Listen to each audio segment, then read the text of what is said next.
Welcome to the Life Coach Lounge. I'm Angela. I'm Lisa. I'm Emily. We're three life coaches who found connection in faith, friendship, and purpose. Get ready for real talk, relatable stories, and practical tips you can actually use. We're so happy you're here at the Life Coach Lounge.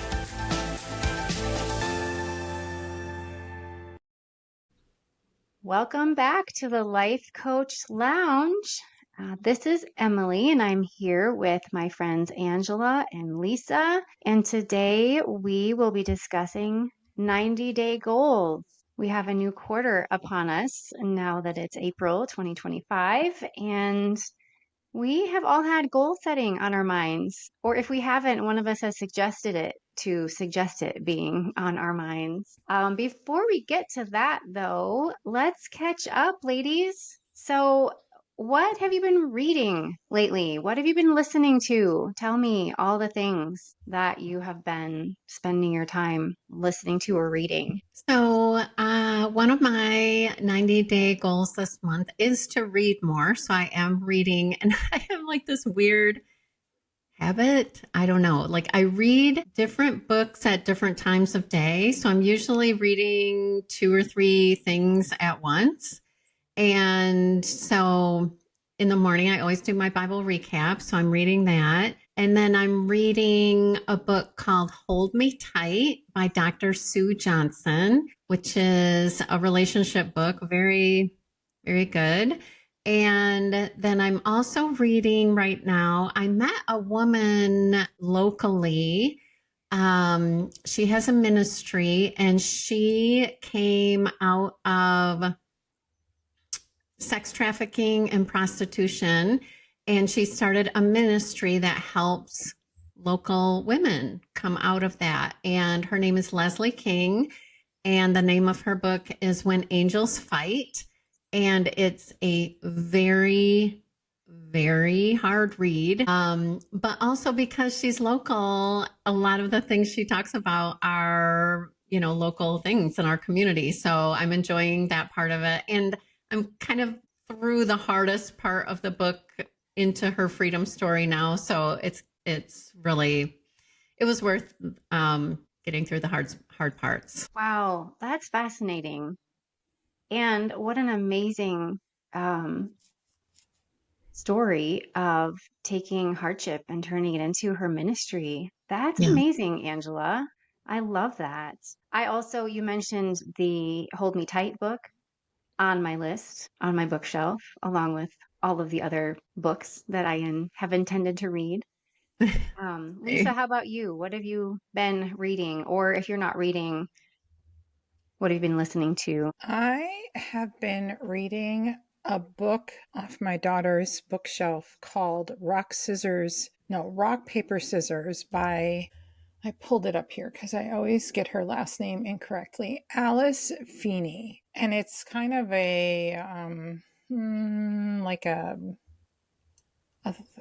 thriller, but not too much of a thrill, because that's not usually my go-to type of book. But Sammy said, "Yeah, I think you'll like it, Mom." So I'm giving it a try. And much like Angela mentioned, I also have lots of stacks of self-help books, some of which I haven't even opened yet. And then some you get like so far, and then they just collect dust on your nightstand or wherever in your home. One that I have picked up now, though, for the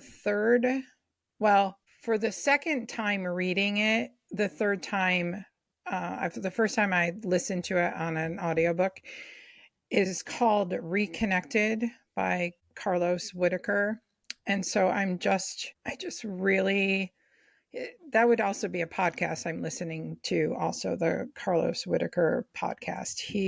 If you haven't listened to him, I highly recommend. He actually is starting a school, if you will. He's launching it next week, and it's called Human School. So he is very much, he's just an amazing public speaker, author, podcaster, but he just loves to share on how to human. And a lot of it comes with some faith base to it as well. And so that's kind of where I have been hanging out. And much like Angela said, I'm also doing the Bible recap, and some of those pages I have to read multiple times. So this is my first time reading the Bible, and so there's a lot that I have to definitely go back and read more than once. That takes you through the whole Bible in a year, right? And Yes. so Mhm. it's not just a chapter, it's multiple chapters Right. Yeah. every day. Is that correct? Yeah. Yes. And it's in chronological order. Sure.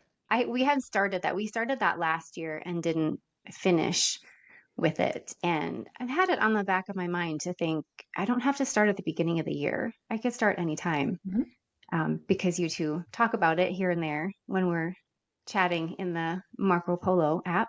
And so it's definitely intriguing, but that is intense to read through the whole Bible in a year. I have done that before with a different Bible reading plan, and it takes commitment. It Way to does. go, ladies. It certainly does take commitment, and I have had little conversations on the side or text messages to Angela, because I'll find myself, if I fall behind a couple days, it feels like, oh my gosh, more intimidating to get caught up. It's not really. That's a thought. I know. Mhm. But yeah, because again, I've never read it before. So, like, I want to understand what I'm reading. So when I feel like I've fallen behind, air quotes, then I kind of get all up in my head. I'm super grateful for the ability, though, on the app to hit the play button. So a lot of times I will read it. And then, especially with certain names, I'm like, I don't even know how to pronounce that name. How would the person reading this pronounce these names? So it's been very is spiritually enlightening for me. And I have really liked adding that to my quiet time, intentional quiet time for myself every day. Love it. I What love are you that. reading, The Emily? I have been reading through, it's a book by Philip Keller. Actually, there's a trilogy in this book, but I'm just still on the first one, and it's called A Shepherd Looks at the 23rd Psalm. So, this man, Philip Keller, the author, actually raised sheep for a living. And so he takes everything he learned about actually being a shepherd and takes each line of the 23rd Psalm, and each chapter is based on one line from that psalm as it relates to him tending his sheep and the nature of sheep.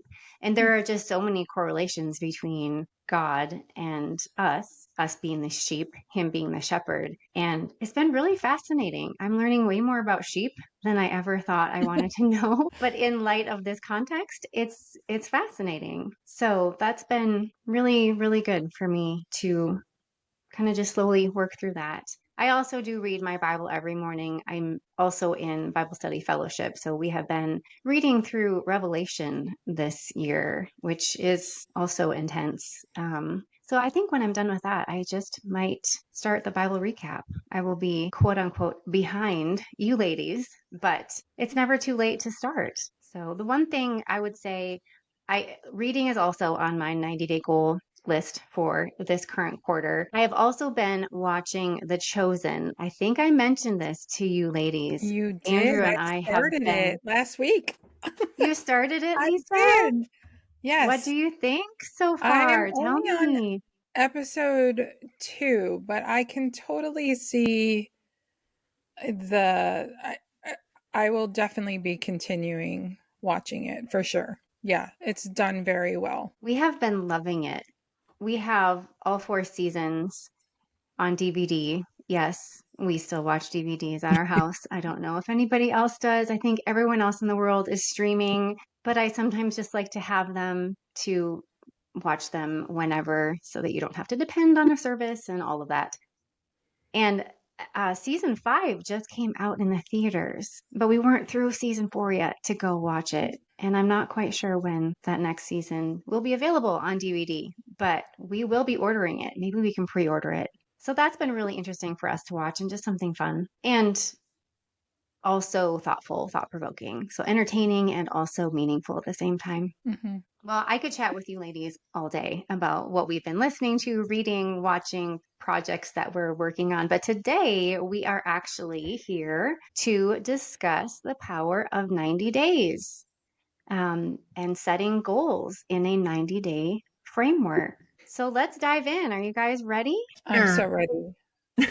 This said sarcastically because I'm feel like I said before we hopped on this podcast, I'm the student showing up without completing my assignment. It's just a discussion, Lisa. There Yeah, are no I know. assignments. Come as you are, my friend. We're just I talking know about that it. there are listeners out there who are in Lisa's camp of a goal. Sure, sounds good. And crickets. I would agree with you. I Mhm. think the word goal can be maybe a triggering word for some people. So I just was thinking as we were preparing for this discussion today and reflecting on what I've learned about setting goals. And I'm guessing that the two of you can resonate because I think we all learned about the 90-day goal versus like a New Year's resolution goal of 365 days, like a yearly goal. I think we all probably learned that concept through life mentoring school. Angela, is that where you first Yeah. learned about the 90-day goal? Yeah. Yeah. And Lisa? Yeah. Yes. Yes. So, briefly, what they teach about the 90-day goal is it's a concept that comes from a book, and the name of the book is The 12-Week Year. And the tagline of the book is Get More Done in 12 Weeks Than Others Do in 12 Months. I haven't personally read the book. Have either of you read The 12-Week Year? I have No. not. So, but I do love the framework and then just how we've been taught to understand, and it makes so much sense to me. So it's basically shifting your mindset to redefine your year. So instead of 1 year being 12 months, we think of 1 year being 12 weeks. So what can you accomplish in 12 weeks? And even just that mindset shift, we know that our mindset drives our actions and determines our results. So, to change your results, you need to change the way you think about time. So, thinking about it in 12 weeks versus 12 years is just that jumping start to see what you can accomplish. When you think and act in 12-week cycles instead of 12 months, you bring greater focus and energy and urgency to what you're doing, to what you're working towards. You're working towards your goal every day because you only have 90 days. So it feels like that greater sense of urgency. You replace old habits with new habits, and this like maximizes your results times four. So instead of having one goal for a whole year or multiple goals that maybe you stop working on by March because it was just too unattainable, you get 4 times a year, 4 quarters in 1 year. Do either of you have anything to add to that description? Anything I'm missing on how to just briefly explain where we're coming from when we say a 90-day goal? No, I think you did a great job explaining the um, really the simplicity of it. I know for someone like myself who has struggled with maintaining a goal, not necessarily setting the goal, but just keeping up with the goal. When you explain a 90-day goal, that definitely broken down is much more achievable than, okay, we're going to do X for the next 12 months. And that seems daunting sometimes, which I think there's like a pretty high statistic that, like you said, most people, if a goal is not reached, it's usually in the first couple months. Like my husband says every year, because he goes to the gym regularly, and so he says every January the resolutionists are packing the gym, and then usually by mid-February it's not as crowded anymore because people don't maintain that goal. Yes, I think it's so common. Mm-hmm. I do too. I think the word goal, people have a lot of resistance to it because they think it has to be something hard, has to be something difficult. Yes. It has to be the thing that I haven't been able to achieve. Maybe paying off debt, maybe losing weight, maybe improving my marriage. Like it has to be the thing.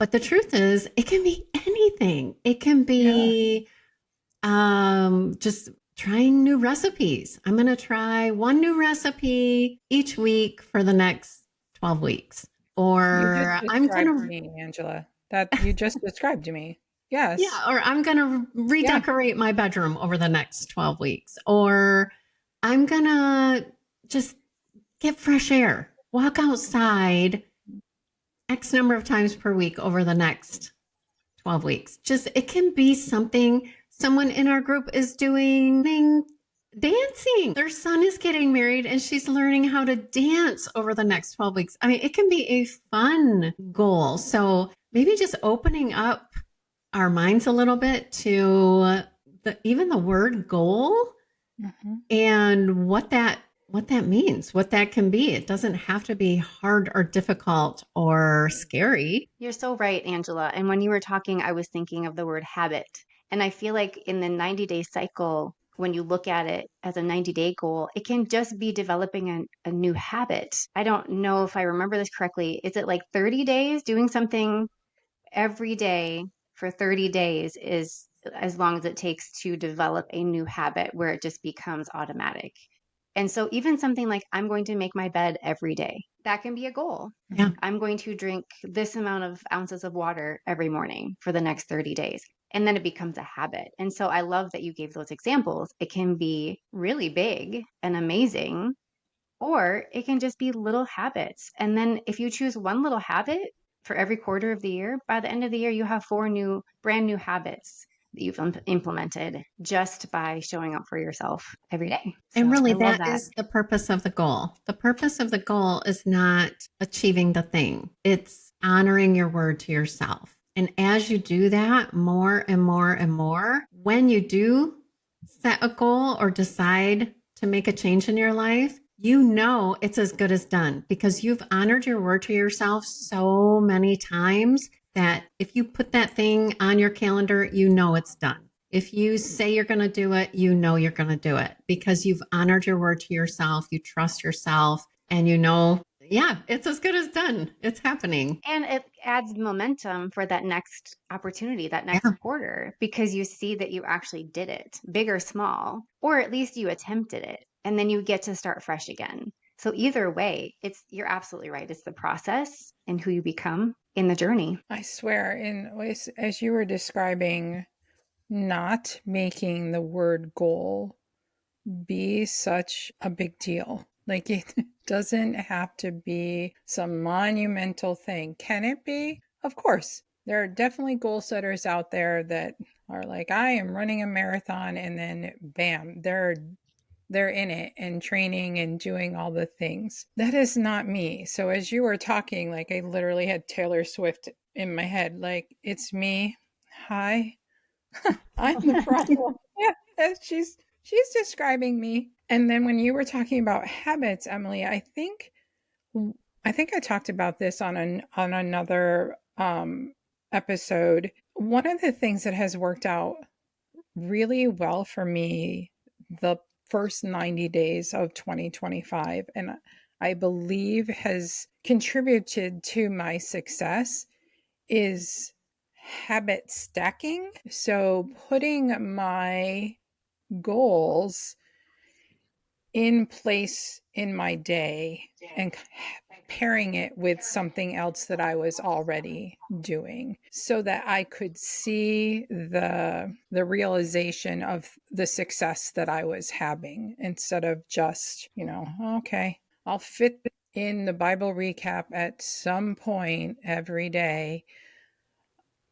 Well, I'll do my meditation at some point every day. Whereas if I paired it with things that I already do every day, I have successfully completed both of those goals that I set for myself. And even when you mentioned, Emily, the simplicity of like, I'm going to drink a glass of water every morning because my goal might be to hydrate. Like I've had goals like that and I didn't break them down. I just made them super big, super broad without like an action plan. Mm, And I think when you can break it down one into 90 days, and like Angela said, just what's that acronym KISS? Keep it simple, stupid. Like, don't overthink this. We're all so good at overthinking all the things. Like, tell me if the two of you didn't the first time we learned about 90-day goals and then we were told, okay, go set them. If you didn't feel like, what? Oh Yeah. my gosh, what am I going to do? I don't know. Like in my head, it certainly had to be something big and major. Guess oh, what? absolutely. I didn't achieve it. Yeah, didn't happen. I love the habit stacking, Lisa. I love that you brought that up. So even if you want to drink more water, but you know you're always going to go for coffee, like coffee is not a question. It's going to happen every morning. So then you set a glass or a water bottle right next to the coffee maker to Mhm. remind you in the morning, we're going to drink water first, remember? Because you know you're going for the coffee eventually anyway. Habit stack that. Water before coffee. Yeah, I love that. So you mentioned, Lisa, the habit stacking, and it sounds like Bible recap and your meditation have Mhm. been goals that you have set and implemented because we're already in the second quarter of the year.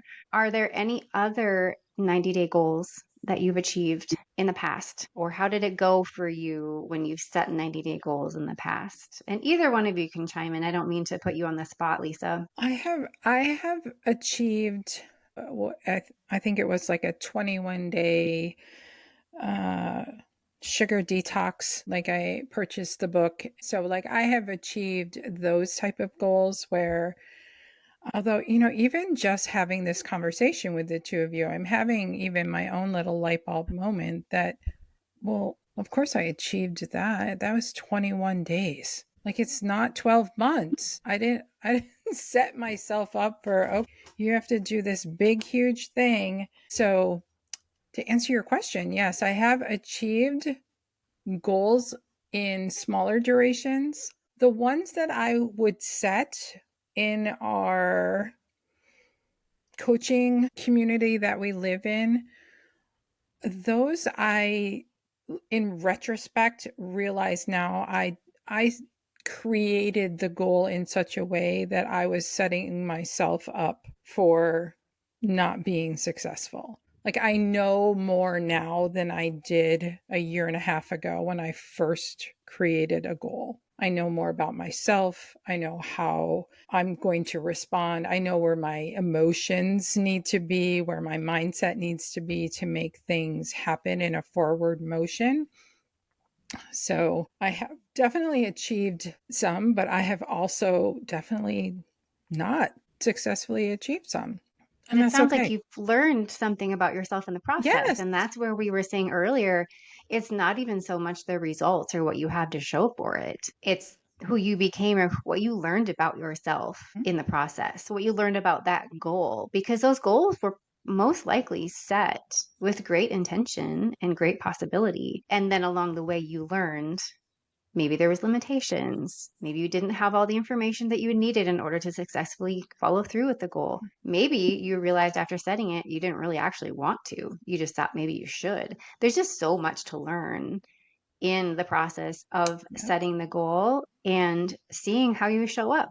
Like, and it's not failure, it's learning. I have no like full transparency too of I mean, maybe it's not obvious to our listeners, but I got coached on many of the goals I set and then felt as if I failed because I didn't achieve them. And so, yes, while you're absolutely right, Emily, I did learn a lot and have learned a lot, continue to learn a lot. Some of that was done because I raised my hand and said, I need coaching on this. Like I'm missing something. I I need some help. So I need someone to guide me through this because my brain is giving me a bunch of other options, and I'm smart enough to know those are not true. But I'm stuck, so I needed help. I love that. Redefining failure. Mhm. Whereas maybe in the past, I know for me, I would say, okay, failed at that, quit, don't even go back there again.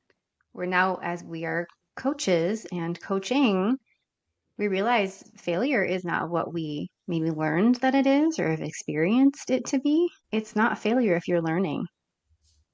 How about you, Angela? Have you set 90-day goals in the past? Tell us about your experience with 90-day goals.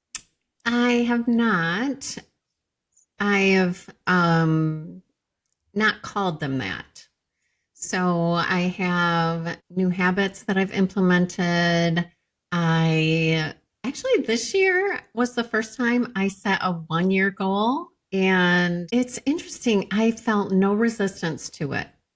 I just made a decision that so the goal that I set this year is not to spend any money on myself. Love that goal. And Love it. I Also mean, super challenging. When you told us that a while ago, I was like, all year? and I Like can't all year? believe, like, I'm a quarter of the way through it already. Like, I have had no resistance to it. And I'll tell you what, like, mind hack I did. I told myself I wasn't going to spend any money on myself this year. But if I actually needed something, it was okay. That was like my mind hack. So, because otherwise it's like, what if my like walking shoes, something happens to my walking shoes and I can't spend any money on myself, then I won't be able to walk. And then my mind just started firing on all these like what ifs. And so I just quieted all that down by saying, if I actually need something, it's okay. Mhm. And it just took all the drama out, and have not had any problem with it. And usually spring and fall are when I'm like adding to cart the most with all the cute new styles and shoes and all the things. And I'm just like, no, I'm going to look in my closet, maybe put new things together and use what I have. So I that was was thinking of you a couple weeks ago. You were in one of your Marcos. You were sitting in your car, and you said to us, I'm getting ready to head into, I don't remember whether it was Marshall's or TJ Maxx or something like that. And I thought to myself, how is she doing it? How is she like doing this goal? I'd be like, okay, I can't even get out of the car. There's no way I could walk through either one of those and not be like, oh, like you just said, add to cart. yes.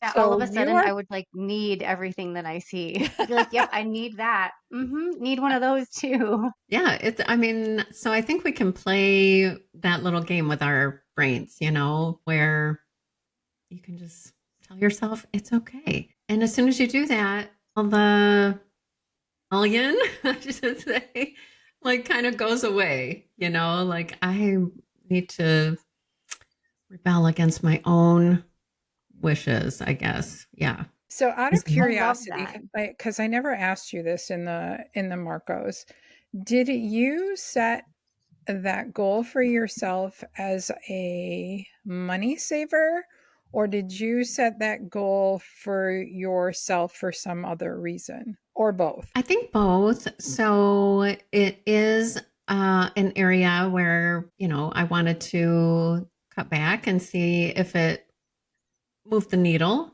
And also, I want to live with less. I look at, a minimal lifestyle. I have like this inner dream to be one of these women who can travel with only a carry on. I'm so not there. But like that is so intriguing to me. Like the 10-piece wardrobe, like a capsule wardrobe, all of that. I'm very intrigued by it. And I'm so, so, so far from that. I think this is maybe one step toward that. We'll What I see. love is that you sound just as committed and excited about the goal on April 9th as you did when you told us this is a goal I set for myself back in the beginning of January. Like you sound just as committed to it. So I love that it's working for you. Like you're It is seeing, working. And you want to know yeah. something weird? You guys are the only ones I've told. Like even Jim doesn't know I'm doing it. Well, until now, Yeah. I mean, until he today. doesn't even know. And I think it's going to be amazing. December 31 when I'm like, surprise, I didn't buy anything. Give me the credit card. Tomorrow's the day.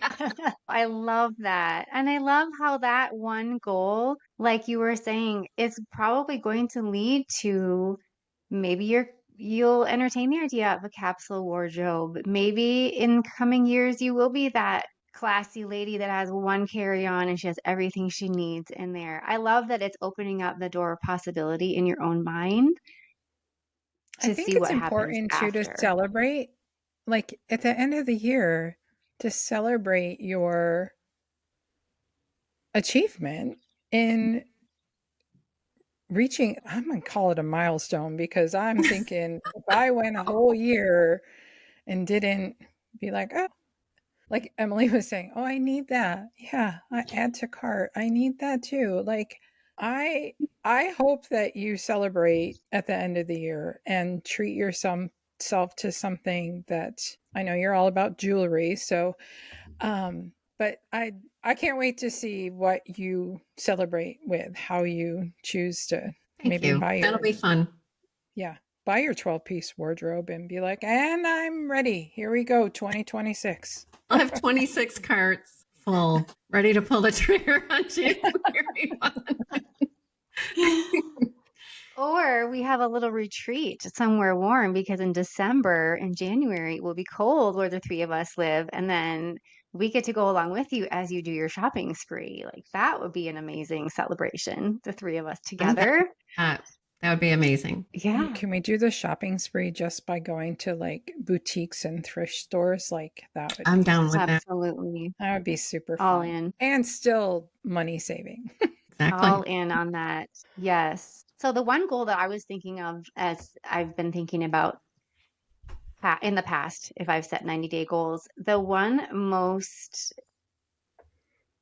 that has bore the most fruit, I guess, if you could say, in my life is I learned about homeopathy. I took a course, a purposeful course to learn about homeopathy, a medicine that I really didn't know anything about, but I was very curious and I knew it was going to take a class or two. I ended up actually taking 3 classes to understand it, to know how to use it, to stock up on the remedies, and that has been the best investment of a 90-day goal that I have had to date. I now understand it. It just opened up the doors for me to learn more. You both know my younger daughter, my 18-year-old daughter, just got back from a gap year program and they all had to choose a field of study, and she chose homeopathy. So she chose to study it for herself. And now it seems like she knows more than I do. So just have another tool in our toolbox to help my family when we need anything. Just in that natural medicine, I know we talk sometimes about being crunchy mamas on here, and learning about homeopathy was a worthy investment of my time and energy. And it felt so great afterwards. And even now to see that I retained it, that I remember it, that I'm so glad that I challenged myself because it was a time commitment and it had been on my list of possible 90-day goals for a few quarters before I actually said, okay, this is when I'm doing it. Has that happened to you ladies where you have, I know Lisa, you were saying it can sometimes feel like if somebody says, okay, now pick your 90-day goal, it can just be like blank in my head. Like, what? I sometimes also have the opposite problem. I start brainstorming about what I could do for a 90-day goal. And I've got like a whole list of things I want to learn about, I want to try and implement, I want to try and achieve. So picking one is sometimes hard because I have picked more than one in a quarter and not accomplished any of them. So like being realistic about it. Has that been the case for That for is either of you? exactly where I'm at right now. Like my list or the list I created for the second quarter of the year, I'm trying to figure out what I know that it's not wise of me to just be, I'm going to do all of them. I know I need to pare it down. And, but I'm also paying close attention to what I said before. Like, what can I habit stack in places that I'm already doing? Um, you both You want to mentioned tell that you us? wanted to read more. That's definitely one of Mm-hmm. mine too. Because I just love the way I feel when you read a good book and you're reading and that feeling of like, oh, I don't want to put this down. I'm looking forward to reading the next. And maybe you stay up too late because it's just so good. And then, like in your case, Emily, if it's a trilogy, like you look forward to the next book. And so sometimes I feel like I fall out of that. And so I want to intentionally make that a part of my everyday life. And I have friends who are just like such uh, book lovers. Like they would listen to me right now and be like, yeah, what's the problem? Like reading to them is like breathing. Like it just that's what they do. But it's not for me. It's I have to make it intentional. And I know there's a thought around it too, because to me, sometimes if I take time to myself to read when I should be doing something else with my time, then thoughts come into my head. So putting it down on paper as a goal is definitely one of those. And then the other one is saying goodbye to processed foods. Like it has gotten a little too easy with having an empty nest to just pick up things. But then it's just my husband and I. And so a bag of chips could I'm like, oh my God, like we ate that. Like I can't even be like, oh, my son ate it or my daughter ate some of it. I'm like, no, like it's just us. So definitely want to be more mindful of that for sure.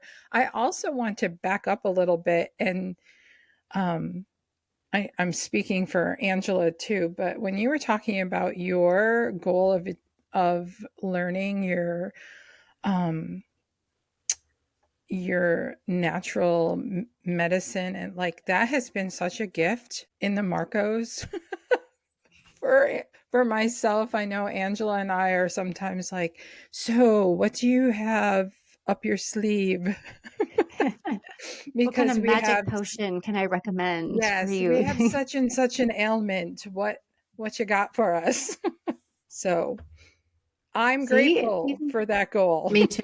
well, and likewise with you, Lisa. I don't know if learning becoming an aromatherapist was something that you had as a 90-day goal, but you also share all kinds of wisdom and knowledge when it comes to essential oils and how they can help us. Mhm, And so, yeah, I love it when it's something we're interested in learning about, we apply it, and then it just spills over into our relationships. mhm, I had a little bit of a learning curve with the 90-day goal because I would set a goal. So let's say lose 10 pounds. Amazing, great goal. But I had no plan. I had no strategy. I would just write each day, lose 10 pounds, keep living life. And I kind of refer to it as the 90-day wish.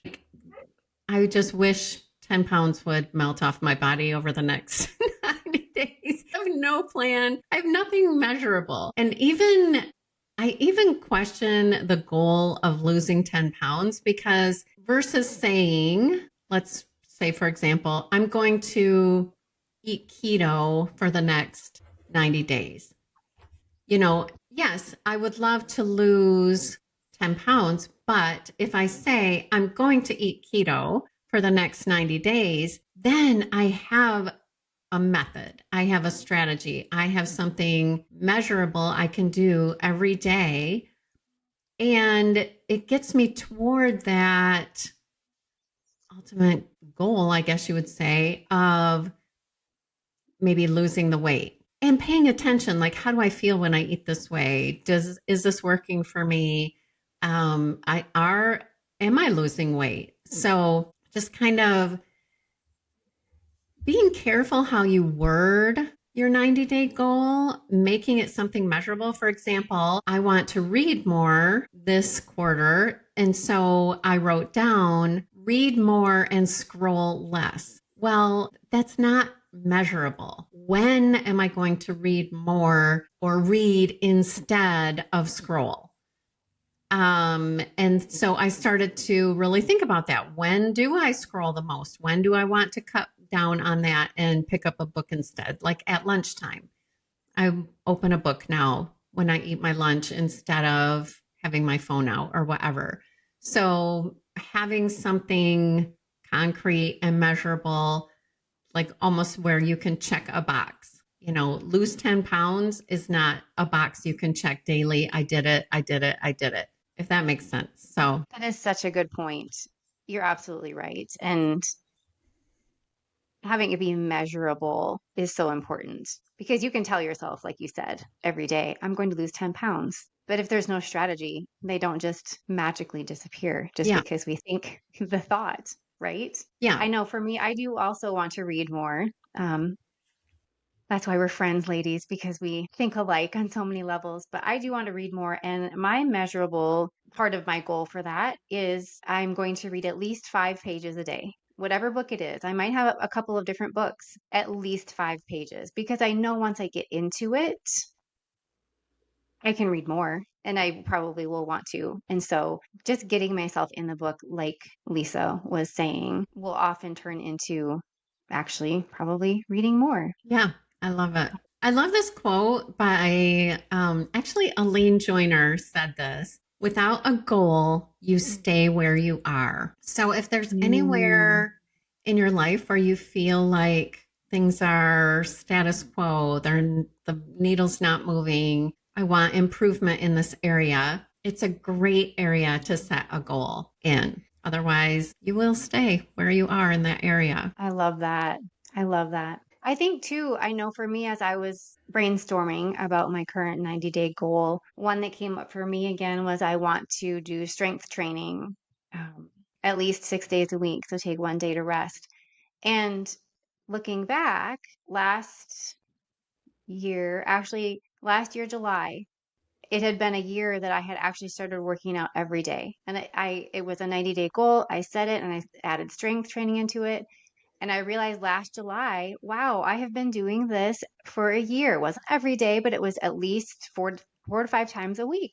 And I felt strong and my clothes were fitting better. And then some personal things happened in the fall and my bandwidth was just not there. My energy was not there. I needed more rest. I needed to take time to handle what was going on, and working out just was not happening for me. I didn't have truly the energy or the strength to do it. And so now that a lot of that personal issue is getting better, I'm finding myself feeling better, feeling more energized. And so I'm adding strength training back on again. So I'm sometimes we have to revisit a goal Yeah. and not beat myself up that I let 6 months go and not be consistent with it. And once I started back up again, I realized just how strong I still was. I'm not at the point where I was before, but I realized that year that I did invest was also very useful and very helpful as I start up on it again. I could have easily really come down on myself hard for the long break that I took from that, but instead I'm just starting fresh. Love it. Anything else that you ladies want to share as we start to wrap up this chat? Any other goals that you have that you hadn't already hit on? How are we keeping ourselves accountable? We talked about this in the Marcos that we might be checking in on each other. I think at one point we were going to post an outfit of the day to show that we're trying to find our style. And then I think, yeah, what Angela said, 75 hard or 45 grit, I was all in. And then I looked it up. I was like, I think I'm not all in on that. But what's a good way to keep each other accountable? What have you found? Or do you just like to kind of keep it to yourself and independently work on your goals? I find I do better if It's kind of like going for a walk with someone, right? Like if you go for a walk with someone, you tend to walk longer because you're chit-chatting and it's not as hard, or it's so when you have some kind of accountability with you,